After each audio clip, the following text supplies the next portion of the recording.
Halo teman-teman, kembali lagi ke podcast kelompok 1A. Ini podcast kedua kita jadinya. Kemarin kita sempat ngebahas tentang tantangan yang dihadapi di Indonesia saat ini gitu. Nah, sekarang kita nih mau ngebahas tentang suatu hal yang kita lihat hari ke hari. Kita diemin di situ hari ke hari, dia nggak bergerak kemana-mana, tapi kita tuh selalu sayang begitu. Apalagi kalau bukan kantor Kementerian Pekerjaan Umum. Nah, setiap kali kita kerja di situ kita pasti ngerasa wah banget ya, apalagi sama apa namanya, sama kantor pusat tempat dimana kita berlima ini bekerja begitu ya. Kita ngelihat tamannya luas banget, gedungnya gede banget begitu ya. Nah, ini keren banget begitu menurut kita. Tapi eh, pasti pernah terpikir apa sih yang bisa kita lakuin buat eh, bikin PU secara instansi itu lebih baik dan lebih kuat begitu, better and stronger. Nah, jadi pertanyaannya tuh bagaimana nih caranya kita bisa membuat dia lebih baik, tadi ya lebih baik, lebih kuat, tapi juga lebih bermanfaat bagi masyarakat yang ada di Indonesia. Nah, oke, sekarang kita bakal bahas di sini. Yang pertama mungkin kita bakal bahas tentang tata kelola dan transparansi yang ada di kantor Kementerian Pekerjaan Umum gitu. Mungkin yang pertama aku bakal nanya ke Mbak Nisa kali ya, biar asik ya. Mbak Nisa mungkin boleh perkenalan diri dulu sedikit aja ya gitu ya, biar teman-teman gak lupa sama pertanyaan itu, apakah sejauh ini kementerian kita ya, Kementerian Pekerjaan Umum itu menerapkan sistem tata kelola dan transparansi yang sudah cukup baik. Boleh, Mbak Nisa, pendapatnya. Oke, baik. Terima kasih Mas Fahmi dan teman-teman semua yang nonton dan teman yang ada di Zoom ini. Perkenalkan nama saya Irunisa Rahmaniar dari Direktorat Air Tanah dan Air Baku. Di sini saya akan menjawab pertanyaan dari Mas Fahmi tentang bagaimana sih kementerian kita ini menerapkan sistem tata kelola dan transparansi yang baik atau enggak sih. Jadi, yang kita ketahui kan pembangunan infrastruktur itu melibatkan anggaran yang sangat besar dan proyek yang kompleks ya. Nah, karena itu diperlukan keterbukaan sebagai kuncinya dengan sistem seperti e-procurement atau e-budgeting. Sampai kalau bisa hingga audit yang transparan juga, sehingga kita bisa memastikan nih setiap rupiah yang digunakan tetap tetap tepat sasaran atau enggak nih. Dan lebih jauh lagi, masyarakat pun bisa ikut mengawasi jalannya pembangunan. Gitu, Mas Fahmi. Oke, aku setuju banget ya. Apalagi tadi soal penerapan sistem digital ya. Apalagi di era sekarang ya, digitalisasi itu jadi garda terdepan untuk bisa berkomunikasi dengan masyarakat tentunya begitu. Jadi kalau tadi terkait e-procurement, e-budgeting, dan tentu pasti ada pengawasan-pengawasan lainnya ya, yang juga nanti kita bahas di lain kesempatan mungkin ya sama Mbak Gayu juga selaku pegawai dari Direktorat Kepatuhan Intern. Nanti kalau ada kesempatan lain. Tapi kesimpulannya itu tadi benar ya, transparansi itu adalah kunci dan supaya pembangunan ini nggak cuma cepat tapi juga bersih dan bertanggung jawab tentunya. Karena kita pakainya pajak yang tentu dihasilkan dari keringat-keringat masyarakat kita gitu. Nah, selanjutnya kita bahas lagi soal SDM ya. Tadi kan kita sudah bahas tentang transparansi. Mungkin dari Mbak Fauzia, kenalin lagi dulu ya. Kenalin diri sedikit aja. Terus pertanyaannya itu seberapa penting sih kualitas pegawai yang ada di PU ini? ASN, lalu ada ASN kan berarti PNS dan P3K begitu ya. Lalu ada dari kontrak individunya, ada juga dari NRP-nya. Boleh, Mbak Fauzia silakan. Oke, terima kasih atas waktunya. Oke, kenalin aku Fauzia dari Direktorat Bina OP.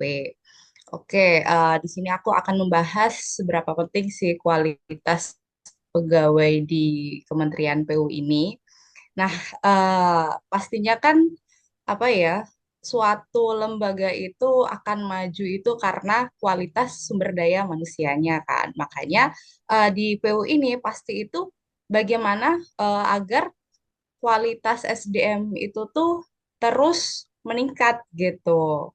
Nah, makanya itu eh, dikasihlah dengan berbagai pelatihan-pelatihan agar nanti kualitas SDM kita itu juga lebih baik lagi gitu. Nah, ada banyak nih pelatihan dari pelatihan teknologi terbaru, ada manajemen proyeknya sampai kesadaran lingkungannya. Karena dan generasi muda itu juga perlu apa ya diberi kesempatan untuk berkarya dan berinovasi karena seperti kita tahu nih generasi muda sekarang kan pasti dia itu banyak ide-idenya gitu. Jadinya nanti Kemen PU akan mempunyai energi baru yang segar dan adaptif kayak gitu sih.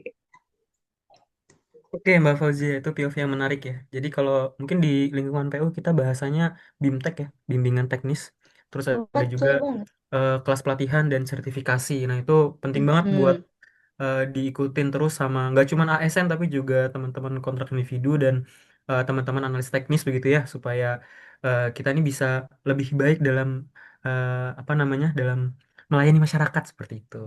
Nah, selanjutnya Betul. eh, tadi kan kita sudah bahas tentang transparansi, terus tentang SDM-nya dan ada yang bisa dikonekin nih dari keduanya yaitu IoT. IoT yang tadi tuh sempat dibahas begitu ya, ada terkait teknologi, terkait digital. Nah, mungkin selanjutnya kita tanya ke Mas Anwar kali ya, Mas Anwar. Nah, di poin teknologi ini aku tuh pengen nanya, bisa dibayangin nggak sih kalau misalkan semua pembangunan yang ada di Indonesia nantinya begitu ya, itu bakal berbasis teknologi digital begitu. Mungkin boleh Mas Fahmi inputannya. Oke, terima kasih Mas Fahmi atas kesempatannya. Eh, Fahmi yang lain akan menjawab ini. Teknologi atau inovasi sebenarnya bisa diterapkan di mana aja, termasuk di sumber daya air atau tentang pengoperasian atau pemeliharaan, atau mungkin dalam membuat konsep dari awal pakai building information modeling, atau mungkin bisa IoT, misalnya seperti air udara, kualitas udara kan ada sensor-sensornya tuh. Nah, untuk kualitas air itu belum belum diterapkan. Mungkin bisa disimpan di titik-titik pintu air. Jadi kita bisa mendeteksi kualitas air secara real time. Atau mungkin bisa ketinggiannya, atau mungkin alirannya, atau mungkin bisa melihat dari kadar zat yang terkandung dalam air tersebut. Kemudian dengan teknologi dan inovasi bisa lebih cepat juga kan. Informasinya yang tadinya kita manual survei ke tempat, ngetes pakai sensor ini. Ini langsung real time pakai IoT dan dibantu mungkin pakai AI bikin seperti data analis, langsung bikin udah ada datanya dari data mentah menjadi grafik atau data yang bisa diolah. Mungkin segitu dari saya. Oke, bagus banget itu tadi. Tadi sedikit menyinggung tentang sensor kualitas air, terus ada sensor hujan, sensor udara juga. Nah, itu mungkin bisa kita terapin di eh, sungai-sungai yang nanti dioperasikan sama juru sungai begitu ya. Nah, ini juga salah satu eh, lingkup kerja dari Bina OP begitu ya, karena kita kan terkait operasi dan pemeliharaan sungai, pintu air, lalu ada bangunan-bangunan Sarpras UP3B atau unit pengendalian banjir begitu ya. Nah, itu kita butuh tahu banget dan sebenarnya penting sekali begitu ya untuk menerapkan IoT karena benar kata Mas Fahmi tadi kita nggak bisa selalu survei ke tempatnya. Apalagi kalau sungai-sungai di Indonesia kan sangat banyak dan kadang sangat terpencil begitu ya. Jadi alangkah baiknya kalau kita bisa apa namanya memasukkan sistem IoT tadi ke digital dashboard begitu. Nanti supaya kita bisa ngeliat semuanya secara sekaligus gitu ya. Mantap tadi pembahasannya terkait era digital. Selanjutnya mungkin sedikit bertolak belakang ya dengan pembangunan yang rapid. Nah, kita sekarang bakal wah, ada yang hilang. Ada yang hilang. Oh ya, ada yang hilang. Ini, ini mau dilanjut Gak apa mau apa-apa ditempel Mas aja? nih, lanjut aja Mbak Fauzia lagi internetnya lagi down ini kayaknya. Oh iya, Ya, mungkin lanjut aja kayaknya ya. Udah iya. udah. Jadi kita nggak perlu edit ya. Ini biar biar lucu nih nanti. Iya Mas, Kayaknya lucu nih. Oke, semoga selanjutnya. Mbak dia bisa gabung lagi nanti nih. Ah iya iya benar benar benar benar. Ya, Benar. Terima kasih Mbak Igai. Nah, karena Mbak Igai tadi sudah nyaut nih, sekarang saya mau nanya ke Mbak Igai terkait isu yang tadi pengen dibahas. Tadi kan kita bahasnya teknologi nih, itu kan eh, ya, masalah-masalah 4.0 begitu. Nah, sekarang kita pengennya 10.0 gitu. Biar selalu berkelanjutan. Biar kita ini tetap ada di sini untuk membangun Indonesia. Jadi yang pengen aku tanya itu isu global yang sekarang tuh lagi hot-hotnya begitu ya.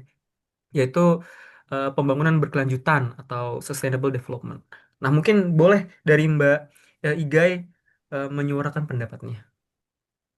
Oke, makasih Mas Fahmi. Jadi kalau ngomongin tentang isu global saat ini tuh kita udah dengar familiar karena di dunia ini tuh sedang menghadapi perubahan iklim. Jadi karena itu pembangunan itu harus ramah lingkungan, infrastruktur harus hijau atau greenhouse gitu ya. Material juga harus ramah lingkungan.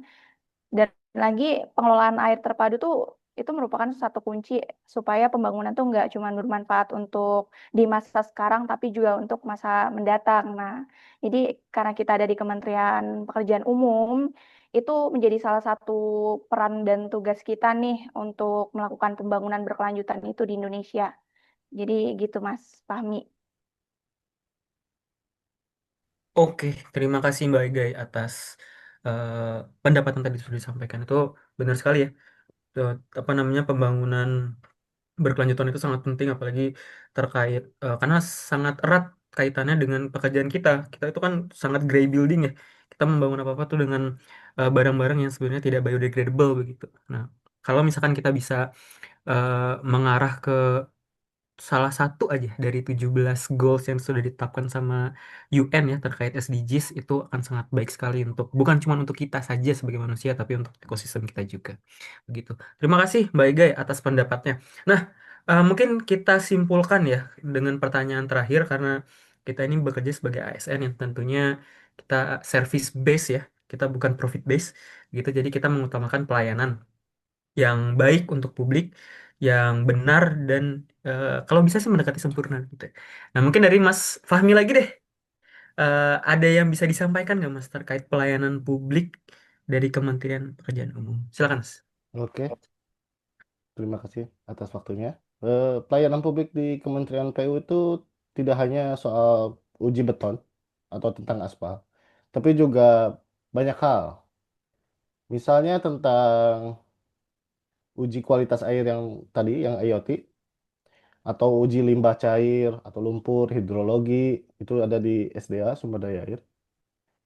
Atau konstruksi yang uji beton, aspal, atau baja, geoteknik, ada juga.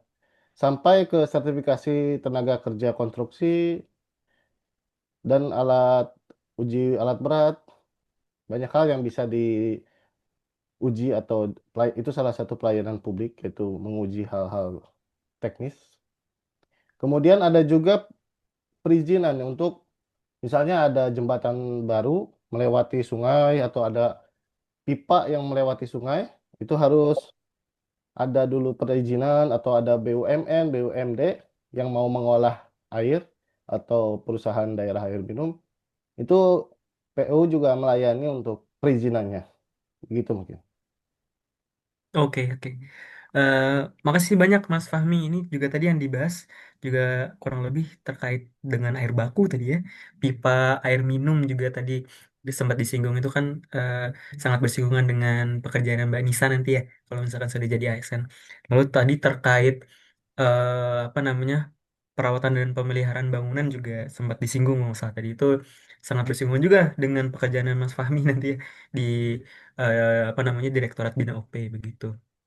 Nah, jadi mungkin aku simpulin ya dari pertanyaan-pertanyaan dan jawaban yang tadi telah disampaikan oleh Mbak Iga, Mbak Nisa, Mas Fahmi, dan Mbak Zia ini yang masih belum kelihatan sepertinya. Masih error kayaknya. Nah, jadi memang kementerian kita itu eh, memiliki banyak tugas ya, bukan hanya dari segi pembangunan jalan tol, pembangunan bendungan, tapi kita juga harus menyuarakan pembangunan berkelanjutan tapi juga mengedepankan pelayanan publik seperti itu. Jadi kita bakal terus berkembang, tentunya dengan bantuan alat dan teknologi yang lebih dimodernisasi supaya kita terus bisa mengikuti perkembangan zaman ini dan bisa terus bersaing dengan negara-negara lain seperti itu ya. Oke, teman-teman, terima kasih banyak atas waktunya. Eh, ini kita nggak kerasa ya, udah lebih dari 15 menit kayaknya. Kita berbincang-bincang. Eh, Akhir kata, saya ucapkan Assalamualaikum warahmatullahi wabarakatuh. Thank you banget atas waktunya. Nanti saya coba ke belakang ya, cari Mbak Fauzia kalau misalkan masih ada. Saya seret ke sini nih. Kalau nggak ada, ya saya titip salam aja. Begitu ya. Bye-bye guys. Sampai ketemu lagi. Sampai Makasih ketemu Mas lagi Fahmi. Mas Fahmi. Bye-bye. Sampai Dadah Terima ketemu semua. lagi kasih Mas. Bye teman-teman. Manisa Dadah. Mas Fahmi. Kelompok satu. We We are are We are cheerful, cheerful, cheerful, mindful, mindful, Mindful, mindful, full full lots of energy. of lots of Love energy. energy. energy. energy. Kelompok satu. Be the Be the one, Be one, one only only and Only only one. one, one. one. and Cool. be Cool. cool.